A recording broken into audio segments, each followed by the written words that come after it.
Hello' everyone আপোনালোকক মোৰ Assam exam study YouTube চেনেলটোলৈ স্বাগতম জনাইছোঁ।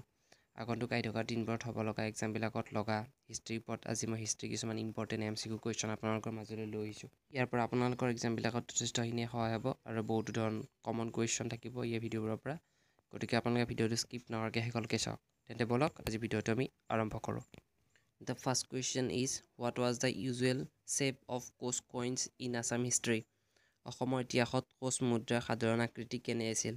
অপশ্যনসমূহ হ'ল অপশ্যন নং A square, B round, C oval, D hexagonal. আৰু ইয়াৰ শুদ্ধ উত্তৰ হ'ল অপশ্যন নং বি ৰাউণ্ড। অৰ্থাৎ অসমৰ ইতিহাসত কোচ বংশৰ মুদ্ৰাবোৰৰ আকৃতি আছিল ঘূৰণীয়া আকৃতিৰ। Next question, which Ahom king introduce the Posa system? কোনজন আহোম ৰজাই পছা ব্যৱস্থা প্ৰৱৰ্তন কৰিছিল? ইয়াৰ অপশ্যনসমূহ হ'ল অপশ্যন নং A Pratap Singha, B Sukaphaa, C Rudrasingha, D চুহুংমুং। আৰু ইয়াৰ শুদ্ধ উত্তৰ হ'ল অপশ্যন নং এ প্ৰতাপ সিংহ। অৰ্থাৎ প্ৰতাপ সিংহ আহোম ৰজাই পছা ব্যৱস্থা প্ৰৱৰ্তন কৰিছিল। Next question, who was the earliest king of Pragjyotish? প্ৰাগজ্যোতিষৰ আদিম ৰজা কোন আছিল? ইয়াৰ অপশ্যনসমূহ হ'ল অপশ্যন নং A Mairanga Danav, B Narakasura, C Bhaskar Barman, D none of this. আৰু ইয়াৰ শুদ্ধ উত্তৰ হ'ল অপশ্যন নং এ মৈৰাংগা দানৱ। অৰ্থাৎ প্ৰাগজ্যোতিষপুৰৰ আদিম ৰজা আছিল Mairanga Danav. Next question, the ambassador name send by Bhaskar Barman to Harshavardhana was? Bhaskar বৰ্মনে হৰ্ষবৰ্ধনলৈ পঠোৱা ৰাষ্ট্ৰদূতজনৰ নাম কি আছিল? ইয়াৰ অপশ্যনসমূহ হ'ল অপশ্যন নং A Vayu, B Meghdoot, C Hamsavega, D Varun. আৰু ইয়াৰ শুদ্ধ উত্তৰ হ'ল অপশ্যন নং চি হাংসাভেগা। অৰ্থাৎ ভাস্কৰ বৰ্মনে হৰ্ষবৰ্ধনলৈ পঠোৱা ৰাষ্ট্ৰদূতজনৰ নাম আছিল Hamsavega. Next question, the Koch coins were known as? Koch মুদ্ৰাবোৰক কি নামেৰে জনা গৈছিল? ইয়াৰ অপশ্যনসমূহ হ'ল অপশ্যন নং এ টাকা, বি মোহৰ, চি মুদ্ৰা, ডি নাৰায়ণী। আৰু ইয়াৰ শুদ্ধ উত্তৰ হ'ল অপশ্যন নং ডি নাৰায়ণী। অৰ্থাৎ কোচসকলৰ মুদ্ৰাবোৰক নাৰায়ণী নামেৰে জনা গৈছিল। Next question, name of the first Ahom king was? প্ৰথম আহোম ৰজাৰ নাম কি আছিল? ইয়াৰ অপশ্যনসমূহ হ'ল অপশ্যন নং A Sukapha, B চেতুফা, C চুবিংফা, D চুখামফা। আৰু ইয়াৰ শুদ্ধ উত্তৰ হ'ল অপশ্যন নং এ চুকাফা। অৰ্থাৎ আহোমৰ প্ৰথম ৰজাজনৰ নাম আছিল Chaolung Sukaphaa. Next question, the Ahom ruler was first to turn the Kachari kings as Thapita and Sanchita was? কোন আহোম শাসকে প্ৰথমে থাপিতা আৰু সঞ্চিতাৰ দৰে কছাৰী ৰজাক ঘূৰাই আনিছিল? ইয়াৰ অপশ্যনসমূহ হ'ল অপশ্যন নং এ চুহুংমুং, বি জয়ধ্বজ সিংহ, চি ৰুদ্ৰসিংহ, ডি প্ৰতাপ সিংহ। আৰু ইয়াৰ শুদ্ধ উত্তৰ হ'ল অপশ্যন নং এ চুহুংমুং। অৰ্থাৎ আহোম শাসক চুহুংমুঙে প্ৰথমে থাপিতা আৰু সঞ্চিতাৰ দৰে কছাৰী ৰজাক ঘূৰাই আনিছিল। নেক্সট কুৱেশ্যন, দস্যু ভাৱ এডপ্টেড বাই? দস্যু ভাৱ কোনে গ্ৰহণ কৰে? ইয়াৰ অপশ্যনসমূহ হ'ল অপশ্যন নং এ মাধৱদেৱ, বি চণ্ডীৱাৰ, চি শংকৰদেৱ, ডি খেৰসুতীয়াই। আৰু ইয়াৰ শুদ্ধ উত্তৰ হ'ল অপশ্যন নং চি শংকৰদেৱ। অৰ্থাৎ দস্যু ভাৱ গ্ৰহণ কৰিছিল শংকৰদেৱে। Next question, the first Ahom Borbarua was? প্ৰথম আহোম বৰবৰুৱা কোন আছিল? ইয়াৰ অপশ্যনসমূহ হ'ল অপশ্যন নং এ Lachit Borphukan, B Momai Tamuli, C Badan Chandra Borphukan, D none of this. আৰু ইয়াৰ শুদ্ধ উত্তৰ হ'ল অপশ্যন নং বি মোমাই তামুলী বৰুৱা। অৰ্থাৎ প্ৰথম আহোম বৰবৰুৱা আছিল Momai Tamuli Barua. Next question, Raghudev was the son of? Raghudev কাৰ পুত্ৰ আছিল? ইয়াৰ অপশ্যনসমূহ হ'ল অপশ্যন নং A Biswa Singha, B Chilarai, C Hariyamandal, D Narayan. আৰু ইয়াৰ শুদ্ধ উত্তৰ হ'ল অপশ্যন নং বি চিলাৰায়।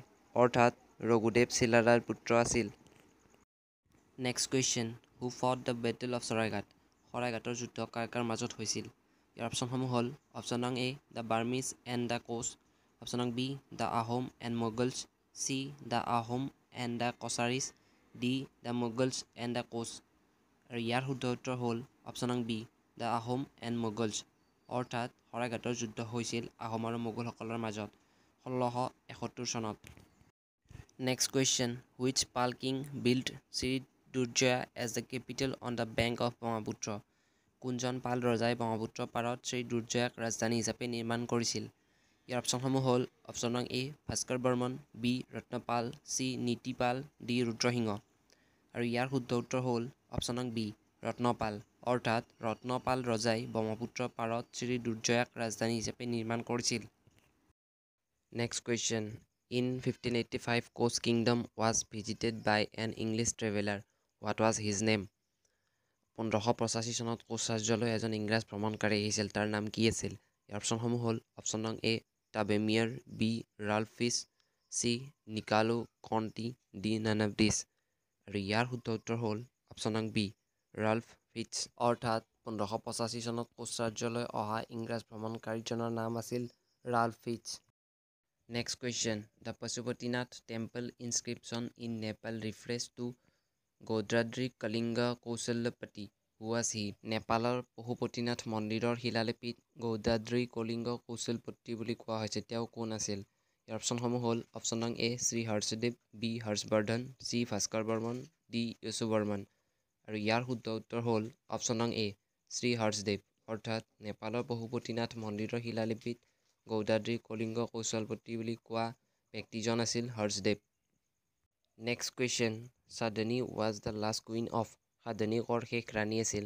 ইয়াৰ অপশ্যনসমূহ হ'ল অপশ্যন নং A Pala dynasty B Moran dynasty C Chutiya dynasty D Kachari dynasty আৰু ইয়াৰ শুদ্ধ উত্তৰ হ'ল অপশ্যন নং চি চুতীয়া ডাইনেষ্টি অৰ্থাৎ সাধনী চুতীয়া বংশৰ শেষ ৰাণী আছিল next question what was the similarity among Hem Saraswati Kabiratna Saraswati and Harihar Bipra Hem Saraswati Kabiratna Saraswati আৰু হৰিহৰ বিপ্ৰৰ মাজত কি সাদৃশ্য আছিল ইয়াৰ অপশ্যনসমূহ হ'ল অপশ্যন নং এ অল ৱেৰ কামৰূপী স্পীচ বি অল ৱেৰ কামৰূপী পইটছ চি অল ৱেৰ কামৰূপী পাৰ্চন ডি অল ৱেৰ কামৰূপী সদাগৰ্ছ আৰু ইয়াৰ শুদ্ধ উত্তৰ হ'ল অপশ্যন নং বি অল ৱেৰ কামৰূপী পইটছ অৰ্থাৎ হেম সৰস্বতী কবিৰত্ন সৰস্বতী আৰু হৰিহৰ বিপ্ৰৰ মাজত থকা সাদৃশ্যটো হ'ল তেওঁলোক গোটেইকেইজন কামৰূপৰে কবি আছিল next question which Ahom king excavated the Joysagar tank in memory of his mother Joymoti at Rangpur কোনজন আহোম ৰজাই ৰংপুৰত মাতৃ জয়মতীৰ স্মৃতিত জয়সাগৰ টেংকী নিৰ্মাণ কৰিছিল বা খনন কৰিছিল